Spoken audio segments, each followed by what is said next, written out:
ठीक है, तो पहला शुरुआत यहाँ से करते हैं डाल्टन्स एटॉमिक थ्योरी। तो देखते हैं इन भाई साहब ने क्या क्या बोला। तो the main postulates of DAT कुछ इस तरह से हैं।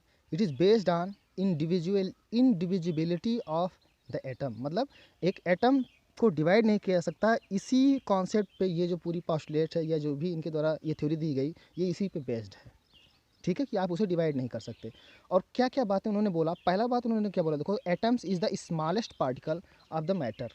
एटम जो है वो सबसे स्मॉलेस्ट पार्टिकल है, सबसे छोटा। मतलब अगर आप एक एटम को, एक मैटर को काटना शुरू करो, तो आप सबसे छोटे पार्ट में जो उसे काट सकते हो वो आपका एटम हो सकता है, जो आप नेक्ड आई से देख ही नहीं सकते। समझ में आई बात? तो पहला पॉइंट उन्होंने क्या बोला, atom is the smallest particle of the matter which can not be further सब डिवाइडेड। सबसे छोटा पार्टिकल है जिसे आप फर्दर डिवाइड नहीं कर सकते। ठीक है, पहला बात ये हो गया। दूसरा पॉइंट तो उन्होंने क्या बोला, atoms of same element are similar. Atoms of same elements are similar but different from atom of other elements. इसका क्या कहने का मतलब है कि अगर एक ही चीज़ आप लोगे, मान लो मैंने एक टुकड़ा ले लिया फेरस का, लोहे का एक पीस मैंने ले लिया, तो इसमें करोड़ों की संख्या में एटम्स होंगे आयरन के, Fe के, है ना, करोड़ों की संख्या में होंगे। तो अगर इनको देखा जाए तो ये जितने भी हैं करोड़ों ही, वो सब के सब क्या हैं, बिल्कुल आइडेंटिकल होंगे। शेप, साइज, सभी चीज़ों में वो क्या होगा, बिल्कुल आइडेंटिकल होंगे, सेम होंगे, कोई भी डिफरेंस इन दोनों में नहीं होगा। समझ में आई बात? तो अगर हम एक ही मैटर के एटम को कंपेयर करते हैं, जैसे ये फेरस लिया, और इसी के एटम को हम अगर कंपेयर करें तो they will be completely identical, कुछ भी उनमें चेंज नहीं होगा। लेकिन अगर हम दूसरा मैटर लेते हैं और उसके एटम से कंपेयर करते हैं तो वो क्या होगा, वो डिफरेंट होगा। जैसे मैं एल्यूमिनियम ले लेता हूँ, अगर मैं एल्यूमिनियम लूँगा तो उसके जो एटम हैं और फेरस के जो एटम हैं, दोनों क्या होंगे, डिफरेंट डिफरेंट होंगे। इसमें साइज़, इसकी साइज़ क्या होगी, बड़ी होगी, इसकी साइज़ छोटी होगी, कुछ इस तरह से। इसमें नंबर ऑफ़ इलेक्ट्रॉन्स चेंज ज़्यादा होंगे, 26 होगा, इसमें नंबर ऑफ़ इलेक्ट्रॉन 13 होंगे। मतलब जब हम एक ही मैटर के एटम को कंपेयर करते हैं तो वो आइडेंटिकल होते हैं, लेकिन जब हम दो डिफरेंट मैटर के एटम को कंपेयर करते हैं तो वो क्या होते हैं, डिफरेंट होते हैं। समझ में आई बात? तो ये दूसरा पॉइंट था इनका। पहला पॉइंट समझ में आ गया होगा कि आप उन्हें डिवाइड नहीं कर सकते फर्दर। दूसरा पॉइंट क्या आ गया, दे आर आइडेंटिकल। ठीक है, for same matter. Atoms, third point हो, atoms of different element will combine in the simple ratio and form compounds. कहने का मतलब क्या है कि जब कोई कंपाउंड्स का फॉर्मेशन होता है तो वो हमेशा ही एक सिंपल इंटीग्रल रेशियो में कंबाइन होते हैं।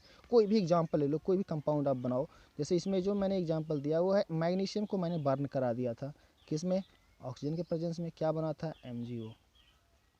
इसे बैलेंस कर लो, तो ये रहा देखो कंप्लीट बैलेंस इक्वेशन। आज अगर हम देखें तो इसमें मैग्नीशियम ऑक्साइड एक कंपाउंड है जो बन रहा है, वो दो तरह के चीज़ों से मिलकर बन रहा है, एक मैग्नीशियम और दूसरा क्या आपका ऑक्सीजन। समझ में आई बात? मैग्नीशियम देखें तो ये 2 यूज हुआ है, और ऑक्सीजन मॉलिक्यूल अगर देखें तो ये कितना यूज हुआ है, 1 यूज हुआ है। समझ में आई बात? तो ये आपका यही रेशियो देखो, इंटीग्रल रेशियो है, यानी कि 2:1 में इनका इन्वॉल्वमेंट है इस कंपाउंड के फॉर्मेशन में। समझ में आई बात? तो इसी को वो क्या कह रहा है कि जब भी कोई मॉलिक्यूल बनेगा, कोई कंपाउंड बनेगा, तो जो भी एटम इन्वॉल्व होंगे वो हमेशा ही एक इंटीग्रल रेशियो में इन्वॉल्व होंगे। ऐसा नहीं है कि यहाँ पे 2.5 एटम ले लो आप इसके और 1.5 एटम ले लो इसके, ऐसा नहीं है। समझ में आई बात? 2.25 एटम ले लो इसके, ऐसा नहीं हो सकता। बिल्कुल क्या होगा, एग्जैक्ट नंबर आप यहाँ पे आना चाहिए, इंटीजर आना चाहिए। तो ये सिंपल इंटीग्रल रेशियो में ही वो कंबाइंड होकर कंपाउंड्स बनाएंगे। ठीक है, यानी कि हाफ ये सब नहीं लगने वाला है। तो atom of different elements will combine in the simple ratio and forms compound. जैसे example 2Mg + O2 gives 2MgO। ठीक है, एक पॉइंट हो गया। Atom can never be created nor destroyed. ना तो उन्हें बनाया जा सकता है और ना ही क्या किया जा सकता है, बर्बाद किया जा सकता है। समझ में आई बात? तो इन्होंने ये 4 पॉइंट बोले, 4 पॉइंट समझ में आ गया होगा। पहला पॉइंट उन्होंने क्या बोला था कि वो आप उसे सब डिवाइड नहीं कर सकते, स्मॉलेस्ट पार्टिकल है। ठीक है, दूसरा पॉइंट उन्होंने क्या बोला था कि सेम एटम, अगर सेम मैटर के एटम को कंपेयर करोगे तो सेम होंगे, और डिफरेंट डिफरेंट अगर मैटर के एटम को कंपेयर करोगे तो क्या होंगे, डिफरेंट होंगे। थर्ड पॉइंट उन्होंने क्या बोल दिया कि अगर वो कंबाइंड होते हैं तो वो सिंपल इंटीग्रल रेशियो में क्या होगा, या सिंपल रेशियो में क्या होगा, कंबाइन होंगे। और फोर्थ पॉइंट क्या बोला उन्होंने कि they neither be created nor destroyed. 4 point हो गए। लेकिन हम इसको डिस्कार्ड क्यों कर दिए, हम क्यों डिस्कार्ड कर दिए, क्यों छोड़ दिए इस थ्योरी को, या क्यों छोड़े?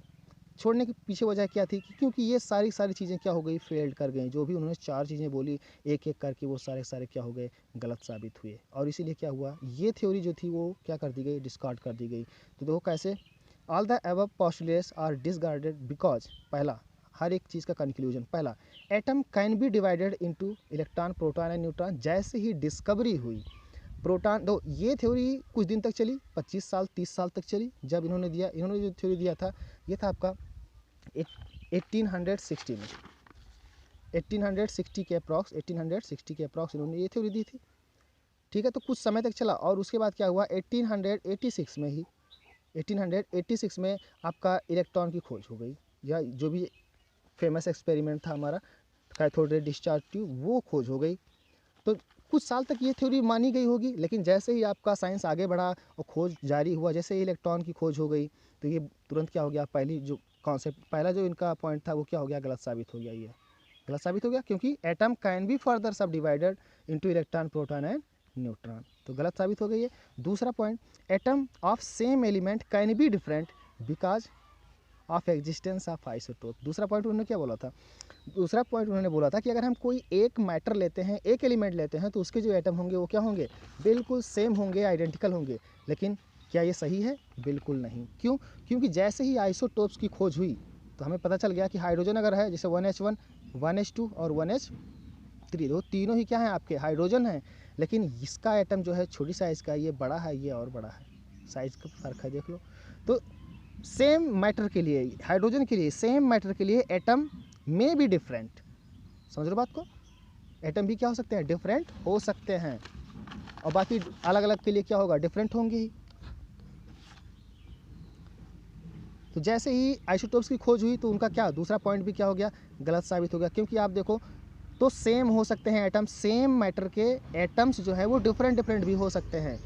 शेप, साइज, इन सारी ही चीज़ों में क्या हो सकते हैं, डिफरेंट हो सकते हैं।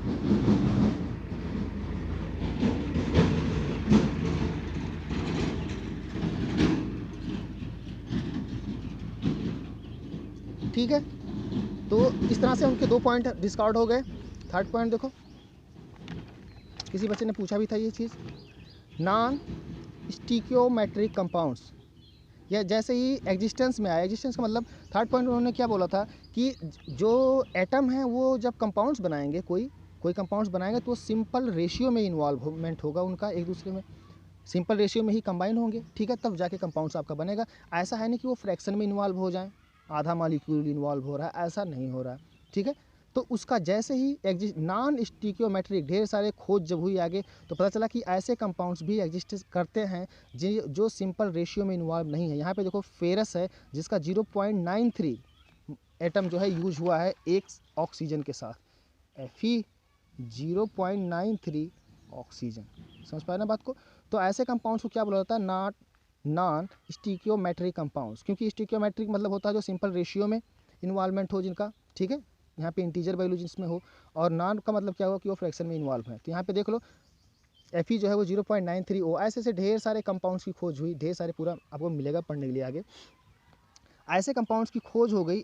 ठीक है, तो आपका वो सिंपल रेशियो वाला भी जो उन्होंने कॉन्सेप्ट दिया वो भी क्या हो गया, डिस्कार्ड कर दिया गया। तो यहाँ पे एग्जांपल देख लो आप, Fe 0.93 ओ और Ni 0.98 ओ, और भी ढेर सारे हैं, इसके अलावा भी आपको मिलेंगे पढ़ने के लिए। तो ऐसे कंपाउंड्स को हम लोग क्या बोलते हैं, नॉन स्टिकियोमेट्रिक कंपाउंड्स। क्लियर हो गई बात, क्योंकि ये यहाँ पे देखो फेरस 0.93 एटम ही इन्वॉल्वमेंट है, वास्तव में ये एवरेज निकालने पे आता है। चलो ठीक है, अगला पॉइंट जो उन्होंने क्या बोला था, atom can not be created not destroyed. तो atoms can be created and destroyed by the artificial radio activity. मतलब अब तो जो नए एटम खोजे, मतलब 118 क्या 100 के बाद जितनी भी खोज हुई है, एटॉमिक नंबर 100 के बाद 118 एलिमेंट है ना टोटल एटम, उसमें से 100 के बाद अधिकतर जितने हैं वो सब के सब लैब में बनाए गए हैं रेडियो एक्टिविटी की यूज़ से। समझ पाए ना बात को। तो अब जो भी एटम नए बन रहे हैं कोई वैसा नेचुरली नहीं मिलता हमें, बल्कि उसे लैब में बनाना पड़ता है इलेक्ट्रॉनों को इंजेक्ट करा के रेडियो एक्टिविटी की वजह से। ठीक है, रेडियो एक्टिव एलिमेंट्स की यूज से हम क्या करते हैं, उसे चेंज कर रहे होते हैं, बदल देते हैं नए एटम में। ठीक है, कुछ ज़्यादा स्टेबल होते हैं, तो ज़्यादा स्टेबल जो होते हैं वो तो आसानी से आप यूज़ कर सकते हो उनका, या उनकी प्रॉपर्टी को चेक कर सकते हो। लेकिन अधिकतर ऐसे होते हैं जो अनस्टेबल हैं, वो चेंज होते रहते हैं फिर से वापस। क्लियर हो रही बात। तो atoms can be created and destroyed by the help of artificial radio activity. तो आपने देखा कि जो भी 4 स्टेटमेंट उन भाई साहब ने बोला, वो चारों के चारों क्या हो गए, डिस्कार्ड कर दिए गए। जैसे ही अलग अलग खोज होता गया, आगे बढ़ता गया साइंस आपका, तो क्या हुआ, उसको छोड़ दिया गया। ठीक है, तो ये समझ में आ गया। पहला जिन भाई साहब ने बोला, डाल्टन भाई साहब ने अपने 4 स्टेटमेंट दिए और चारों उनके क्या हो गए, फॉल्स हो गए। तो फॉल्स क्यों हुए, उसके पीछे वजह क्या थी? तो वो क्या था आपका, डिस्कवरी ऑफ फंडामेंटल पार्टिकल। यहाँ से शुरू होता है, क्योंकि इनकी डिस्कवरी जब हुई तो क्या हुआ, यहाँ से वो ब्रेक होना शुरू हो गई, एक एक चीज़ उनका गलत साबित होता गया। तो अब हम लोग यहीं पे इलेक्ट्रॉन की खोज कैसी हुई, प्रोटॉन की खोज कैसे हुई, न्यूट्रॉन की खोज कैसे हुई, ये फंडामेंटल पार्टिकल्स। तो दूसरा पॉइंट हमारा यही है, पहला हो गया, पहला कंप्लीट हुआ हमारा, डाल्टन एटॉमिक थ्योरी कंप्लीट हो गया पूरा। अगर ये थ्योरी क्वेश्चन में पूछा जा सकता है आपसे कि right the postulates of Dalton, या इसका ड्रॉबैक क्या था, वो सारी चीज़ें आप जो भी ये स्टेटमेंट आप बताया गया उससे रिलेटेड क्वेश्चन आपका बन सकता है, सब्जेक्टिव टाइप का। ठीक है, दूसरा हमारा है डिस्कवरी ऑफ फंडामेंटल पार्टिकल्स। अब हम लोग खोज करने चल रहे हैं, चलो इलेक्ट्रॉन, प्रोटॉन और न्यूट्रॉन, बहुत अच्छे खोज करने चल रहे हैं। तो खोज कुछ इस तरह से हुई, डिस्कवरी ऑफ फंडामेंटल पार्टिकल हो 1860, एक टाइमलाइन चल रहा है, ध्यान रखना, ये हिस्ट्री चल रही है। 1860 जूलियस प्लकर नाम के एक साइंटिस्ट थे, उन्होंने एक एक्सपेरिमेंट परफॉर्म किया। वास्तव में ये एक्सपेरिमेंट वो इस पर्पज़ से नहीं कर रहे थे, बल्कि कर कुछ और रहे थे, हो कुछ और गया। समझ पाए ना बात को? ये भाई साहब चेक कर रहे थे इलेक्ट्रिसिटी हवा से होके पास क्यों नहीं हो रही है, या होती है कि नहीं होती है। मतलब समझ पाए, वो गैस का कंडक्टिविटी चेक कर रहे थे कि इससे इलेक्ट्रिकल करंट पास हो सकता है कि नहीं हो सकता। तो उन्होंने ढेर सारे प्रयोग किए। अंत में उनका एक सेटअप ये आपके सामने है। इस सेटअप पे देखो क्या किया उन्होंने, ये एक डिस्चार्ज ट्यूब लिया। मतलब डिस्चार्ज ट्यूब क्या, एक ग्लास का ट्यूब है, ठीक है। यहाँ पे एक इलेक्ट्रोड लगा दिया गया। इलेक्ट्रोड मीन्स क्या हुआ, प्लेट है, ये एक सिंपल प्लेट, और इसको कनेक्ट कर दिया गया बैटरी से, बैटरी के नेगेटिव टर्मिनल से। समझ में आई बात? ऐसे यहाँ पे एक लगा दिया गया इलेक्ट्रोड यहाँ पे, ठीक है, और ये बैटरी के पॉजिटिव टर्मिनल से कनेक्ट कर दिया गया। बैटरी में देखो जो बड़ा वाला होता है वो प्लस होता है, और जो छोटी डंडी होती है उसे माइनस बोलते हैं। तो ये वाला माइनस हो गया इस तरफ, इस तरफ क्या है, प्लस है आपका, ठीक है। तो बीच में उन्होंने गैस भर दिया। अब क्या किया उन्होंने, यहाँ पे बैटरी लगाया, क्योंकि करंट इसके बीच से होकर पास होना चाहिए। अगर यहाँ पे गैस कंडक्ट करेगी तो क्या करेगी, वो यहाँ से करंट को यहाँ पे पहुँचा देगी। बैटरी के प्लस है तो यहाँ से करंट यहाँ तक पहुँच जाएगा। अगर ये गैस कंडक्ट की, तो उन्होंने गैस भरा, इसके अंदर ढेर सारे डिफरेंट गैस भर के चेक किया, कोई फ़ायदा नहीं हुआ, ठीक है, कोई फ़ायदा नहीं हुआ। फिर क्या हुआ, उन्होंने क्या किया, यहाँ पे जो यहाँ पे प्रेशर था इसके अंदर गैस का, उसको कम करना शुरू कर दिया। धीरे धीरे प्रेशर बहुत कम कर दिया, जब बहुत कम कर दिया, और एक कंडीशन ऐसा है कि यहाँ पे वोल्टेज को बढ़ाते गए भाई साहब। वो वोल्टेज जब ग्रेटर देन 10⁴ वोल्ट, 10,000 वोल्ट से ज़्यादा जब हो गया, तो उन्होंने देखा कि यहाँ पे क्या हो रहा है, स्पार्किंग, या जो गैस थे वो आयनाइज हो गए और कंडक्शन, इलेक्ट्रिसिटी का कंडक्शन करने लगे। यहाँ पे ढेर सारा करंट फ्लो होने लगा उस समय।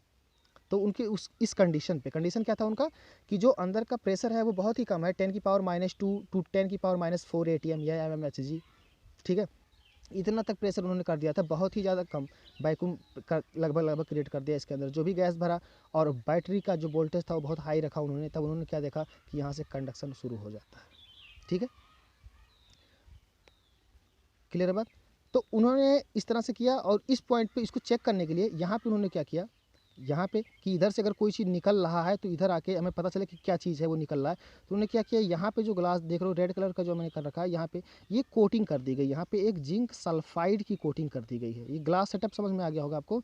और यहाँ पे क्या कर दिया गया, ये जिंक सल्फाइड की कोटिंग कर दी गई। ये एक फ्लोरोसेंट मटेरियल होता है, जिस पे अगर कोई चीज़ स्ट्राइक करे, कोई भी चीज़ टकराता है, अगर छोटा सा पार्टिकल टकराता है, तो जहाँ टकराएगा वहाँ से क्या होगा, लाइट निकलेगा।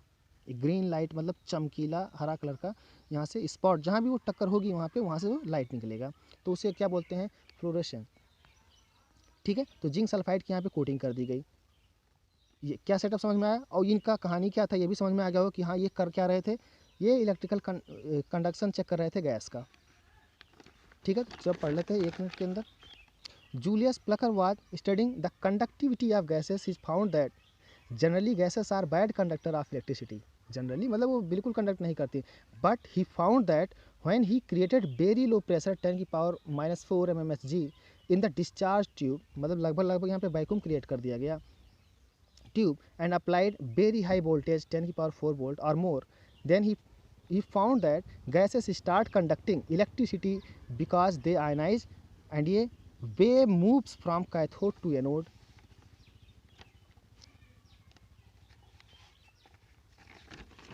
Cathode to anode, since this rays seems to be originating from cathode, hence they are named as cathode rays. ध्यान देखो, इस पे क्या हुआ कि यहाँ से कुछ चीज़ें निकलना शुरू हो गई, क्योंकि यहाँ पे जो होगा इलेक्ट्रॉन, यहाँ से कुछ चीज़ें निकलना शुरू हुई इस तरह से और इस तरफ जाने शुरू की, क्योंकि अगर यहाँ पे जाएंगी नहीं वो तो ये कंडक्शन कैसे करेंगी, ठीक है। और इसी चीज़ को चेक करने के लिए हमने यहाँ पे क्या कर दिया था, कोटिंग कर दिया गया था। तो जब इस कंडीशन पे देखा गया कि ढेर सारी लाइट यहाँ पे चमकीला निकलने लगा, यहाँ पे ढेर सारे स्पॉट नज़र आने लगे इस जिंक सल्फाइड की कोटिंग पे, तो ये अनुमान लगाया कि कोई ना कोई चीज़ यहाँ से निकल रहा है इस तरफ से और वो पार्टिकल के रूप में जा रहा है इस तरफ से इस तरफ, और यहाँ पे आके क्या कर रहा है, टकरा रहा है इस पर, क्योंकि अगर टक्कर नहीं होगी तो लाइट नहीं निकलेगी, ठीक है। क्लियर होगी बात, अगर यहाँ पे टक्कर नहीं होगी तो लाइट नहीं निकलेगी। तो यहाँ पे ढेर सारी लाइट निकल रही थी, स्पॉट नज़र आ रहे थे, लाइट स्पॉट, तो वो समझ गए कोई चीज़ यहाँ से निकल रहा है जो यहाँ पे क्या कर रहा है, स्ट्राइक कर रहा है। अब यहाँ पे जो भी निकल रहा है वो पुंज या क्या कह रहे हैं, रेज के रूप में निकल रहा है यहाँ से, ठीक है। और क्योंकि ये पॉजिटिव टर्मिनल पे जा रहा है, एनोड पे जा रहा है, पॉजिटिव टर्मिनल पे जा रहा है, और इसलिए और ये माना गया कि ये समझा गया, ये ऐसा लगा कि जैसे कैथोड से निकल के वो चीज़ें आ रही हैं। वास्तव में कैथोड से निकल के नहीं आ रही हैं तो गैस से निकल के, यहाँ गैस के अंदर से वो आयनाइज हो रहा है, अभी देखेंगे। ऐसा लगा कि जैसे वो कैथोड से निकल के आ रही हैं वो रेज एनोड की तरफ, ठीक है, और इसीलिए उनका नाम क्या रख दिया गया, कैथोड रेज रख दिया गया उनका नाम, ठीक है। बाद में पता चला कि ये इलेक्ट्रॉन पुंज हैं, ढेर सारे इलेक्ट्रॉन लाइन से इस तरह से जा रहे हैं तेज़ी से, और वही क्या है, रेज बना रहे हैं, ठीक है। यहाँ तक बात समझ में आ गई आपको। तो प्रॉपर्टीज़ आप कैथोड रेज, जो भी रेज वहाँ से निकली उनकी क्या क्या प्रॉपर्टी है, इंपॉर्टेंट है, ये भी आपके लिए थ्योरी पोर्शन से पूछा सकता है कि write down the properties of cathode rays. तो कैथोड रेज CR लिखोगे आप हर बार, कैथोड रेज। अच्छा, यही कैथोड रेज की खोज के बाद ही यहाँ पे क्या होता, आपका टीवी बन पाया था, टीवी टेलीविज़न आपका, ठीक है। कैथोड रे की खोज के बाद पुरानी जो टीवियाँ हैं उसमें देखो कुछ इस तरह के स्ट्रक्चर मिलेंगे आपको, कुछ इस तरह से स्ट्रक्चर मिलेगा, इस तरह से। यहाँ पे क्या होता है, ये रहा कैथोड रे ऑसिलेटर, ठीक है। यहाँ से इलेक्ट्रॉन, यही चीज़ होता है, इलेक्ट्रॉन निकाले जाते हैं और वही क्या साइडो क्रिएट करते हैं, जिससे आपका यहाँ इमेज दिखता है। इसके बाद इस खोज के बाद ही टीवी की खोज हुई थी।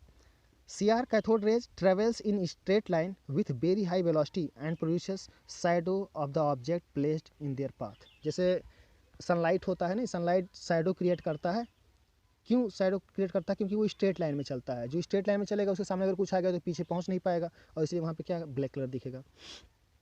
वैसे ये भी कैथोड रे क्या है, बिल्कुल लाइट की तरह चलती हैं, और वो भी क्या क्रिएट करती हैं, शैडो क्रिएट करती हैं, ठीक है। दूसरा, CR produces mechanical effect. Mechanical effect मतलब कि इसमें कुछ ना कुछ मास है, इसमें कुछ ना कुछ मास है। मैकेनिकल इफेक्ट का मतलब यही हुआ कि उसमें मास से अगर वो चल रहा है तो टकराएगा तो किसी चीज़ को क्या करेगा, रोटेट करा सकता है या कुछ भी कर सकता है, भेद सकता है किसी चीज़ को, ठीक है।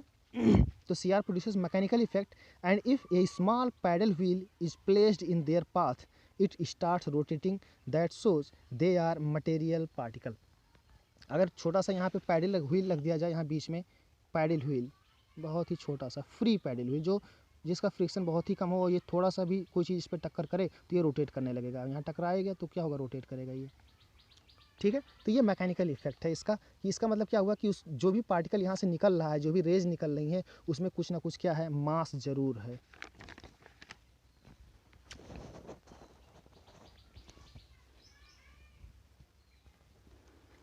ठीक है, यहाँ तक बात समझ में आ गई।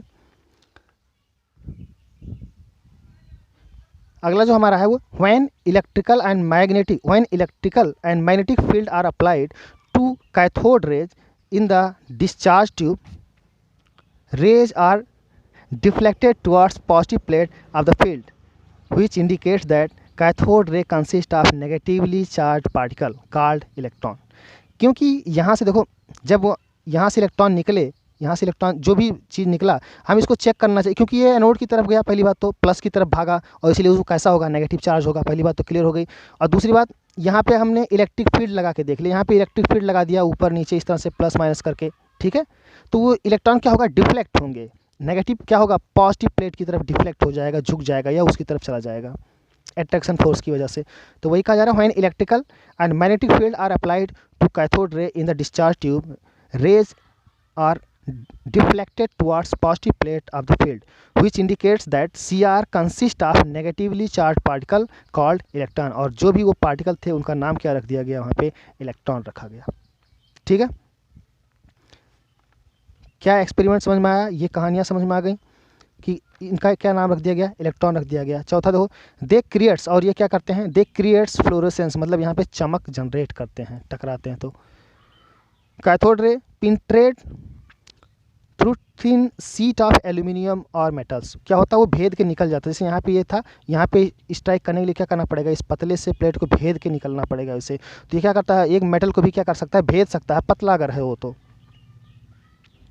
और ये क्या कर सकते हैं, they effect photographic plate, photographic plate पे भी ये इफेक्ट डालते हैं। ये सारी चीज़ें देखेंगे फोटो, आगे चल के दे इफेक्ट फोटोग्राफिक प्लेट्स। ठीक है, the ratio of charge to mass E/m is known as specific. ध्यान से देखो, ये पॉइंट इंपॉर्टेंट है हमारे लिए। The ratio of charge to mass E/m is known as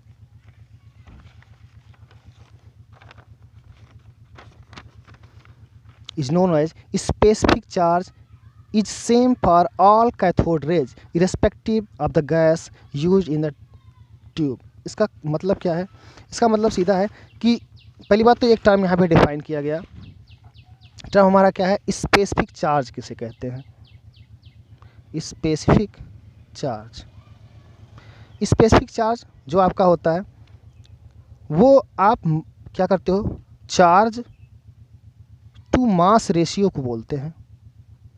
charge to mass ratio जो होता है, जो चार्ज होगा किसी न किसी मैटर पे होगा ना, किसी न किसी पार्टिकल पे होगा, और पार्टिकल क्या होगा, मास होगा कुछ, तो कितना चार्ज पर यूनिट मास पे है, इसी चीज़ को क्या बोला जाता है, स्पेसिफिक चार्ज।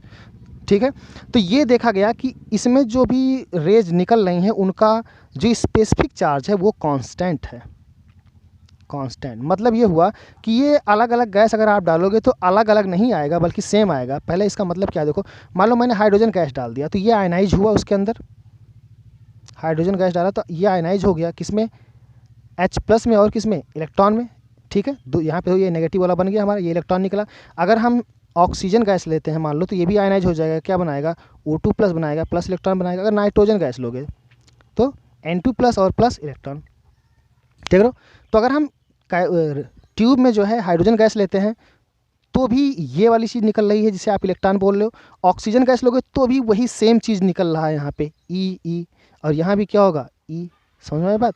तो हर केस में वो इलेक्ट्रॉन ही है, एक आइडेंटिकल, और इलेक्ट्रॉन आइडेंटिकल होंगे यानी कि ये बिल्कुल सेम होगा इसके और ये सेम होगा इसके। तो चाहे इसका E/m लो, यानी कि इसका जो भी चार्ज है, चार्ज कितना होता है इसका चार्ज दो, अगर हम निकालें इसका स्पेसिफिक चार्ज की वजह तो कितना होगा, चार्ज एक इलेक्ट्रॉन पे डिवाइड बाई इसका मास। इलेक्ट्रॉन का मास कितना होता है, 9.1 × 10⁻31 kg। तो ये जो भी इसकी वैल्यू आई, ये क्या कहलाएगा, स्पेसिफिक चार्ज ऑफ इलेक्ट्रॉन। आप चाहो तो स्पेसिफिक चार्ज इन सब का भी निकाल सकते हो। इस पे देखो कितना चार्ज है, प्लस का है, कितना प्लस का है, 1.6 × 10⁻19 कूलम, ये रहा इसका चार्ज। और नीचे क्या रखोगे, O2 का जो होगा नीचे क्या रखोगे आप, मास रखने वाले हो। और जो भी वैल्यू आएगा वो इस O2+ का क्या होगा, स्पेसिफिक चार्ज कहलाएगा। क्या बात समझ में आया, स्पेसिफिक चार्ज हम किसे कहते हैं। तो यहाँ पे अब मैं इस स्टेटमेंट को फिर से पढ़ देता हूँ एक बार आपके लिए।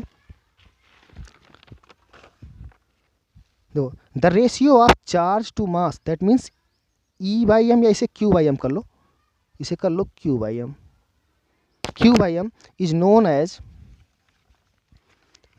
As specific charge is same for all cathode rays, सभी कैथोड रेज के लिए सेम है, irrespective of the gas used in the tube. कोई भी गैस आप क्यों ना लो, वो हमेशा क्या होगा, सेम रहने वाला है। ये रहा चार्ज, ये रहा कितना चार्ज होता है, और ये रहा इसका मास, किलोग्राम में, मास ऑफ इलेक्ट्रॉन आप निकाल सकते हो आसानी से। 10 electrons are basic fundamental particle of atom. और इससे ये बात समझ में आ गई क्योंकि वो सभी से निकल रहा है, कोई भी हम गैस क्यों ना लें, तो ये बात समझ में आ गया कि वो हो ना हो क्या है, वो फंडामेंटल पार्टिकल है, यानी कि वो एक कॉन्स्टिट्यूएंट पार्टिकल है एटम का। एटम ऐसे ऐसे पार्टिकल से मिलके ज़रूर बना है। ठीक है, तो यहाँ से हमारा कंक्लूजन ये निकल गया कि आपका कैथोड वो क्या होते हैं, इलेक्ट्रॉन प्रेजेंट होते हैं, उनका नाम रख दिया गया इलेक्ट्रॉन। और ये सारी चीज़ें मिलिकेंस एक है टेस्ट जिसकी चार्ज जो निकाला गया है, ये सारी चीज़ें तो आप देख सकते हो एनसीईआरटी में दे रखा है, फिलहाल वो हमारे यहाँ यूज़ का नहीं है अभी, ठीक है, जब यूज़ का आएगा तो बताया जाएगा। 1.6 × 10⁻⁹ कूलम, ये क्लियर है यहाँ तक। अब बात होती है डिस्कवरी ऑफ, ये समझ में आ गया होगा, इलेक्ट्रॉन की खोज हो चुकी, कहानी क्या थी इसके पीछे वो हमें समझ में आ गया, कैसे रिजल्ट आया और क्या कंक्लूजन मिला हमें, वो सारी चीज़ें आपको समझ में आ गई, एक बार देख लेना क्लियर हो जाएगा। अब देखो कहानी थोड़ा सा आगे चला, कहानी कुछ साल बाद कहने मतलब कि 20 साल बाद या 25 साल बाद ऐसे कह लो, कुछ साल बाद क्या हुआ, एक दूसरे भाई साहब थे जिनका नाम था गोल्ड स्टीम ने क्या किया, वही सेम एक्सपेरिमेंट परफॉर्म किया, सेम एक्सपेरिमेंट। उनके दिमाग में आइडिया क्या था, उनके दिमाग में आइडिया ये था कि अगर कोई नेगेटिव पार्टिकल यहाँ से निकल के इस तरफ जा रहा है तो जहाँ से भी वो निकला होगा वहाँ एक पॉजिटिव पार्टिकल होना ही चाहिए। क्यों?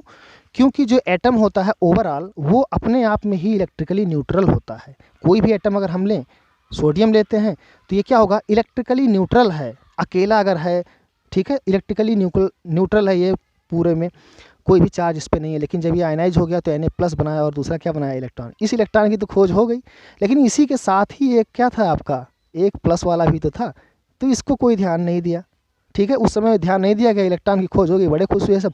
लेकिन उस समय भी क्या हुआ, वो पॉजिटिव वाला प्रेजेंट था, और इस बात का ध्यान किसने दिया, गोल्ड स्टीम ने दिया ध्यान इस बात का। तो उन्होंने वही सेम एक्सपेरिमेंट परफॉर्म किया, ठीक है, बस थोड़ा सा एडजस्ट करके। उन्होंने क्या क्या एडजस्टमेंट किया, देखो उन्होंने थोड़ा सा चेंज किया कि जो यहाँ पे कैथोड हम लोग पहले एक प्लेट का बना रहे थे, एक प्लेट सिंपल एक प्लेट, अब यहाँ पे क्या कर दिया उन्होंने, एक परफोरेटेड यहाँ पे प्लेट लगा दिया। परफोरेटेड मतलब क्या हुआ, जिसमें ढेर सारे छिद्र बना दिए, होल्स इसमें बना दिया गया, ठीक है। नेगेटिव वाले को क्या बना दिया गया, परफोरेटेड, या इसे कैनल बोलते हो, थोड़े थोड़े होल छेद, ठीक है, तो उसी को क्या बोला गया, परफोरेटेड। और सेम एक्सपेरिमेंट परफॉर्म किया, आपकी बार उन्होंने क्या किया, यहाँ पे भी जिंक सल्फाइड की कोटिंग कर दी और इस तरफ भी कर दी, सेम एक्सपेरिमेंट परफॉर्म किया। तो उन्होंने देखा कि इस तरफ भी क्या हुआ, स्पॉट नज़र आ रहे हैं, चमकीले स्पॉट नज़र आ रहे हैं, और इस तरफ भी क्या हुआ, चमकीले आ रहे हैं नज़र। तो इधर तो इलेक्ट्रॉन वाले हो गए जिनकी खोज थी, और इस तरफ हमें क्या मिल गया, पॉजिटिव, यानी कि यहाँ से कोई पॉजिटिव रे निकला और वो क्या हुआ, इस तरफ गया, जो यहाँ पे क्या हुआ, स्ट्राइक हुआ। क्या बात समझ में आ गया? तो वही सेम चीज़ हुआ, सेम एक्सपेरिमेंट उन्होंने परफॉर्म किया, बशर्ते यहाँ पे क्या चेंज उन्होंने कर दिया था, परफोरेटेड कर दिया था, बाकी वो सारे सेटअप वही थे। यहाँ पे गैस यहाँ पे लिख देना, वो प्रेशर, लो प्रेशर। ये एक्सपेरिमेंट देखो 1886 में हुआ, कुछ साल बाद, ठीक है। तो in 1886 Goldstein performs the same experiment using perforated cathode having holes, canal rays, having holes, and found that rays are not only traveling from cathode to anode but simultaneously also traveling from anode to cathode and passes through holes या canal से, which are termed as canal rays or anode rays, ठीक है। फिर उन्होंने क्या नाम रख दिया उनका कि सिर्फ और उन्होंने क्या बोला कि सिर्फ और सिर्फ यहाँ से कैथोड रे ही नहीं ट्रेवल कर रही हैं, बल्कि क्या हो रहा है, कुछ पॉजिटिव वाले भी ट्रेवल कर रहे हैं जो इस तरफ जा रहे हैं उल्टे डायरेक्शन में, ठीक है, और वो जो परफोरेटेड से क्रॉस हो रहे हैं और यहाँ पे स्ट्राइक करके स्पॉट लाइट स्पॉट दिखा रहे हैं, ठीक है। और उनका क्या नाम रख दिया गया, उन्होंने कैनल रेज क्यों रखा, क्योंकि ये होल से जा रहे थे इसलिए नाम रख दिया कैनल रेज। और या तो उन्हें क्या बोल दिया गया, एनोड रेज, क्योंकि वो एनोड से ऐसा लगा कि जैसे वो एनोड से चल रही है, इसलिए उसका क्या नाम रख दिया गया, एनोड रेज। क्लियर हो गई बात? अब इसके कैरेक्टरिस्टिक की बात करें तो जितने भी कैरेक्टरिस्टिक आपके कैथोड के थे उतने ही इसके भी हैं, बस थोड़ा सा चेंज है। चेंज कहाँ है, देखो पहली बात तो शुरू वाले वही होंगे, ये भी क्या होगा, पैडल व्हील को रोटेट करा सकता है, मैकेनिकल इफेक्ट इसमें भी होगा, बशर्ते कुछ ज़्यादा ही मैकेनिकल इफेक्ट होगा क्योंकि भारी साइज़ का होगा। समझ में आई बात? तो देखो चेंज कहाँ कहाँ पे है, बाकी वही अगर आता है प्रॉपर्टीज ऑफ एनोड रेज तो आप वही सेम चीज़ लिखोगे, बस कहाँ कहाँ चेंज है वो सारी चीज़ों को ध्यान रखोगे आप। तो दे हैव सेम चेंज हो, they have same properties as cathode rays, only difference is that, पहला they deflect towards negative plate of the field which indicate that, मतलब वो तो पॉजिटिव की तरफ जा रहे थे ना, डिफ्लेक्ट हो रहे थे, ये नेगेटिव की तरफ हो रहे हैं क्योंकि इन पे चार्ज उल्टा है। They are positively charge particle, ठीक है। पहला डिफरेंस तो यही हो गया कि डिफ्लेक्शन इनका अपोजिट डायरेक्शन में हो रहा है। दूसरा E/m ratio for anode rays is smaller than that of cathode rays, हाँ ठीक है, क्योंकि मास की वैल्यू इसमें हमेशा ही ज़्यादा रहने वाली है, ठीक है। तो अगर मास की वैल्यू ज़्यादा होगा तो Q/m m नीचे है तो डिवाइड करोगे तो वैल्यू क्या आएगा, कम आएगा। Specific charge E by m of anode rays depends upon the nature of gas taken in the tube, which indicates that positive particle constituting the positive raise is different for different gases. कहने का मतलब ये था कि यही तीन gas देखो यहाँ पे, ये हैं आपके पॉजिटिव, ये है पॉजिटिव पार्टिकल, इन्हीं की वजह से एनोड रेज बन रहा है, इन्हीं की वजह से। अगर इसका हम चार्ज स्पेसिफिक चार्ज निकालेंगे यानी कि चार्ज टू मास रेशियो तो अलग आएगा, इसका अलग आएगा, इसका अलग आएगा। यानी कि एनोड, अगर हम एनोड रेज का E/m रेशियो निकालते हैं तो डिपेंड करता है गैस कौन सा आपने लिया है, डिफरेंट डिफरेंट आएगा डिफरेंट डिफरेंट गैस के लिए। समझ में आई बात। लेकिन कैथोड रेज के लिए जो इलेक्ट्रॉन थे आपके वो सबके लिए सेम था, irrespective of gas taken in the tube. कोई भी गैस आप लो, सब इलेक्ट्रॉन ही निकल रहे थे। क्लियर हो गई, समझ में आ गई बात। तो यही बात बोला गया, this Q/m ratio is maximum for hydrogen. अगर हम सबको कैलकुलेट करेंगे, इन सबका निकालें, जितने भी गैस आप अलग अलग भर के निकालोगे तो जिसमें स्पेसिफिक चार्ज जो भी आने वाला है वो Q/m सबसे कम किसके लिए आता है, सबसे ज़्यादा किसके लिए आता है, हाइड्रोजन के लिए आता है। क्यों? क्योंकि हाइड्रोजन की जो वैल्यू है, मास की जो वैल्यू है इसकी H+ की मिनिमम होगी, सबसे कम होगी m की वैल्यू। इन सब में m ज़्यादा होगा, चार्ज तो वही सेम है, सब पे +1 है, यूनिटी पॉजिटिव। तो मास देखेंगे सिर्फ तो मास किस में सबसे कम है, हाइड्रोजन का। और इसीलिए charge to mass ratio, specific charge जो आएगा वो सबसे ज़्यादा आता है किसके लिए, हाइड्रोजन के लिए। ठीक है, और इसीलिए इसको क्या मान लिया गया, constituent particle. This one H+ को क्या मान लिया गया, कॉन्स्टिट्यूएंट पार्टिकल, क्योंकि सबसे छोटा ये, सबसे ज़्यादा यही आ रहा था, सबसे छोटी साइज़ का यही है। ठीक है, इससे ज़्यादा छोटा साइज हो नहीं सकता पॉजिटिव का कोई, और इसीलिए इसे क्या मान लिया गया कि ये आपका क्या है, एक कॉन्स्टिट्यूएंट पार्टिकल है एटम का। This E/m ratio is maximum for hydrogen, which shows that positive particle obtained from hydrogen gas is lightest and this particle is named as proton। क्या बात समझ में आ गई यहाँ तक? चलो ठीक है, वीडियो बहुत लंबा हो गया, अब यहाँ तक नोट्स कंप्लीट करना।